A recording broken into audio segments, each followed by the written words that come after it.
আজকে করব আন্ডা কারি। আন্ডাগুলো সিদ্ধ করে হলুদ মরিচ মেখে নিয়েছি। এখন করব আন্ডা কারি।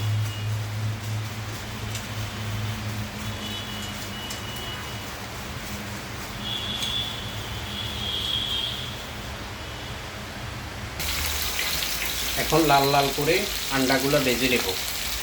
আন্ডা কারি রান্না।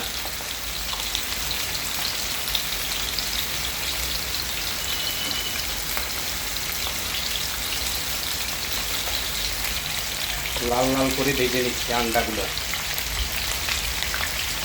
দিয়ে দিলাম এখানে পেঁয়াজ আর কাঁচামরিচ, ভালো করে ভেজে আন্ডাগুলো দিয়ে দিব। ভেজে রাখা আন্ডাগুলো। আন্ডা কারি আজকে হয়ে গেছে মজাদার আন্ডা ভাজি, আন্ডা কারি ভাজি। পুরো ভিডিওটা যদি আপনাদের একটুও ভালো লাগে, লাইক শেয়ার ফলো দিয়ে লক্ষ মানুষকে দেখার সুযোগ করে দিবেন। আন্ডা কারি ভাজি। আজকের মতো এখানে বিদায় নিব। অন্যদিন অন্য কোনো ভিডিও নিয়ে আপনাদের মাঝে হাজির হব। ধন্যবাদ।